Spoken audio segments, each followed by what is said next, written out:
네, 정치 이야기 하겠습니다. 뭐 매일매일 해도 새로운 뉴스가 나오고 또 국민들은 생각하지 못했던 일들이 거기서 펼쳐지고 있는 게 공천을 앞두고 있는 선거를 앞두고 있는 정치판입니다.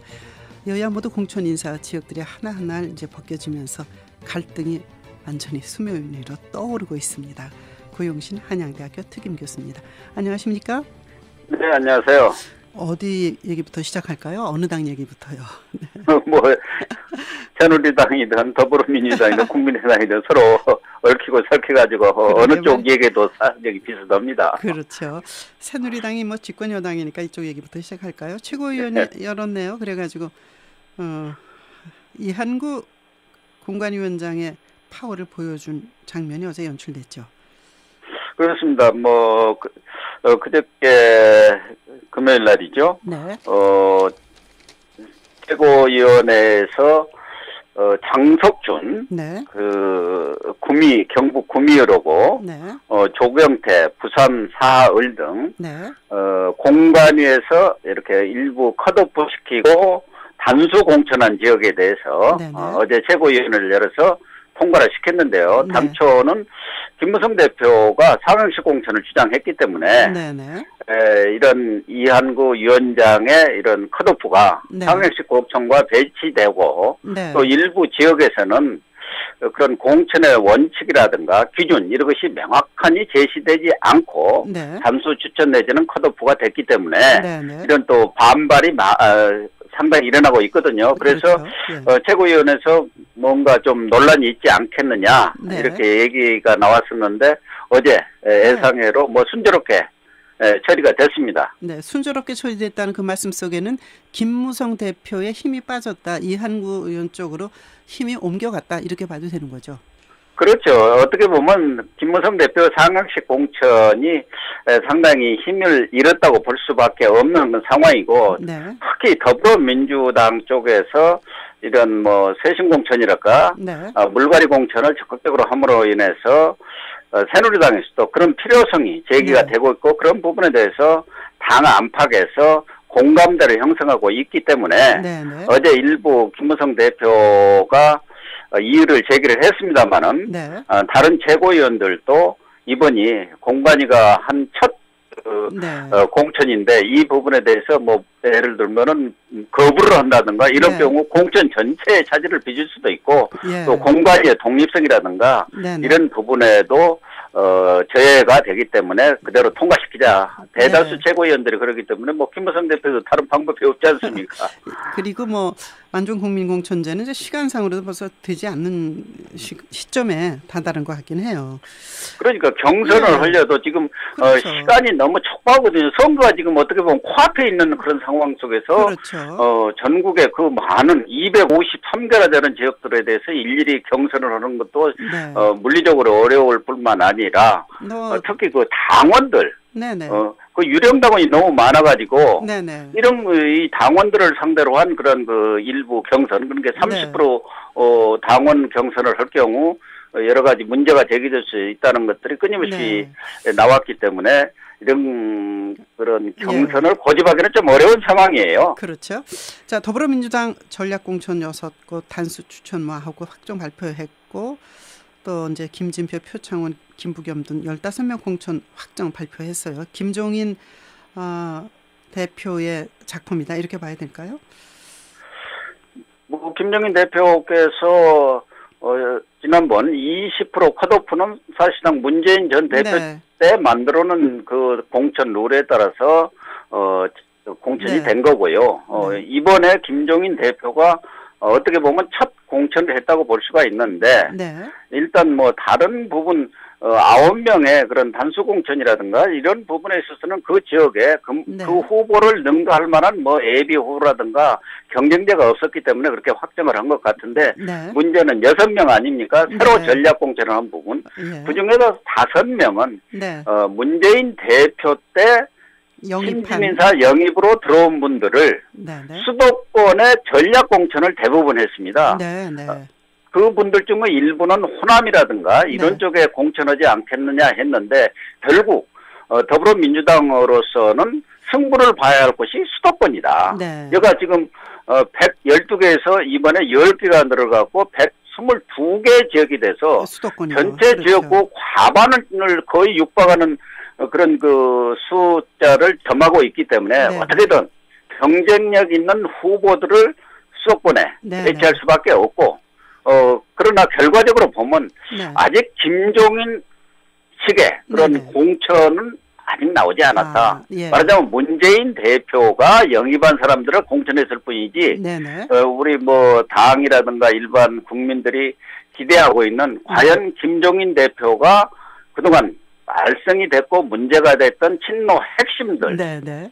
그런 분들에 대한 물갈이를 과감하게 단행하는 공천이 네. 사실은 오늘 내일 이렇게 2차 컷오프가 이루어지지 않겠느냐 네네. 이렇게 예상을 하고 있습니다만은 어떻게 나올지 좀 지켜봐야 할 것 같아요. 네네. 지금 이제 그 뭐 예를 들어 웹젤의 김병관 씨 같은 경우는 자신의 고향인 전북에서 출마할 것처럼 알려졌는데 이제 전북 정읍에서 출마할 걸로 예. 예상했었죠. 그런데 이제 본인의 익산이나 정읍에서 출마할 그랬죠. 걸로요. 예. 본인의 회사가 있는 곳에 공천을 한 거 이런 것도 예, 예. 말씀하시는 것 같습니다. 그 김종인 대표의 행보에 뭐 완전히 황제다, 차르다 이런 얘기가 있는데 그렇습니다. 어떻게 보십니까? 문재인 전 대표가 이제 양산에서 기지개를 펴고 험한 지역에 지원 유세를 나설 뜻을 비쳤습니다. 충분한 지금 교감 뭐 속에 이루어지는 거 아닌가요? 저는 그렇게 보고 있습니다. 네. 아직까지는 적어도 김종인 대표에 대해서 대표가 아니라 대제, 짜르다 네. 이렇게 얘기를 하고 또 현실적으로 김종인 대표가 더불어민주당에 영입이 돼가지고 네. 흔들리고 있는 경우에 따라서는 침몰을 할 가능성도 있는 그 더불어민주당을 일으켜 세운 것만은 분명한데 네네. 그렇다고 해서 김종인 대표가 독자 노선을 걸을 것이냐 이런 부분에 대해서 여러 이견들이 있기는 합니다만은 네네. 적어도 문재인 대표와 김종인 대표 간에는 네네.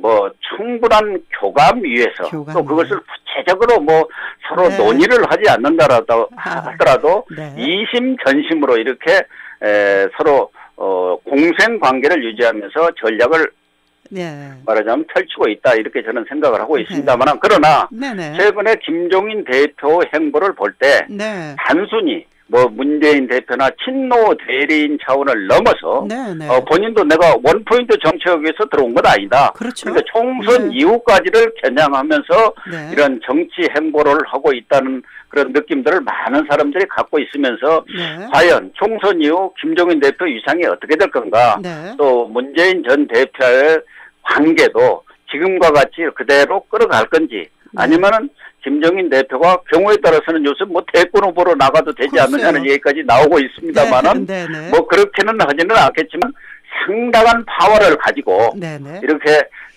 그 대권 후보를 만드는 네. 킹메이커 역할 정도는 충분히 할 수 있을 거 아니냐. 예. 그러니까 총선이 끝난도 토사구팽 될 일은 거의 없는 것 같다는 게 대체적인 시각인 것 같아요. 예, 상당히 그 김종인 대표에 대한 재미있는 얘기 또 거침없는 행보에 대한 평가가 있는데 민노총과 가지고는 사회 문제에 너무 집착하면 근로자 권익보호가 별로 잘 안 된다고 또 직격탄을 날리기도 하고 뭐 개성공단 그거 뭐 그렇고 뭐 자 지금 사실은 분란이 나 있는 건 국민의당인데요.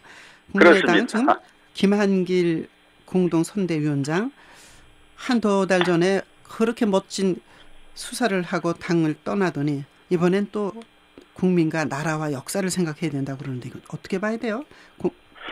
그 뭐 말씀하신 대로 1월 3일 날 네. 정말 국회 정론관 안에서 기자회견을 하면서 비장한 각오를 피력을 하셨죠. 네, 네. 이런 정치 말고 이런 정치 말고 해가지고 친노 패권을 아주 비난을 하시면서 네. 백주의 새로운 정치 그림을 그리겠다. 네.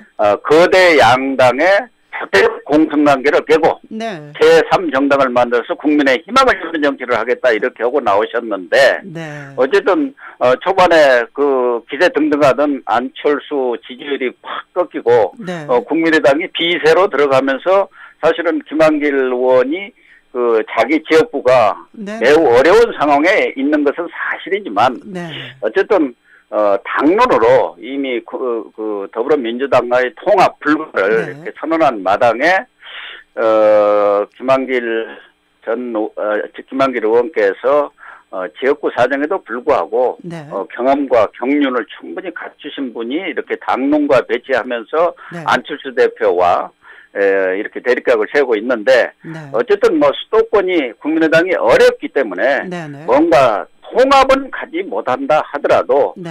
선거 연대를 해야 한다는 그 필요성은 뭐 많은 분들이 공감을 하지만 네. 네. 기왕에 정해진 당론을 네. 거부하면서까지 이렇게 대표와 대립각 세우고 싸우는 모습은 딱 좋아 보이지는 않습니다. 네. 네. 그런 얘기들을 하면서 그럼 본인은 불출마하면서 나라를 위해서 통합을 위해서 매진하겠다, 몸을 던지겠다 할 일이지 여론조사에서 저렇게 지지율이 낮으니까 왜 저러느냐 뭐 이런 비양도 하시는 분들도 계십니다. 그래도 거물 정치인인데요. 그러니까 그런 부분들에 대해서 안타까움을 표시하는 분들이 많죠. 네, 호남에서 물론 뭐 김한길 대표가 정치는 현실이기 때문에 네네. 현실적으로 그런 연대 내지는 선거에서 후보 단일화라도 이루어져야 하지 않느냐. 네. 그래야 국민의당이 뭔가 활로를 열 수 있을 것 같다는 네. 그런 그 주장이 타당성은 있는 것이지만 그렇죠. 예. 기왕에 당에서 네. 의원들이 그럼에도 불구하고 지금 네. 통합 내지는 연대를 한다는 것은 사실상 더불어민주당한테 흡수되는 상황이 올 수밖에 없고 네. 국민의당의 와해로 가는 길이라는 그런 인식 때문에 네. 지금은 아니다. 예. 이렇게 판결을 내린 것 아닙니까? 예. 그렇다 한다면 아무리 지역구 사정이 어렵다 하더라도 네. 적어도 맥선 의원 오시고 네. 그동안 여러 정권에서 중요한 역할을 장관도 하셨던 알겠습니다. 분이라고 한다면은 담대하게 알겠습니다. 이렇게 가는 것이 옳은 것 아니냐는 게 예. 또 대체적인 판단들인 것 같습니다. 네, 고영신 교수였습니다.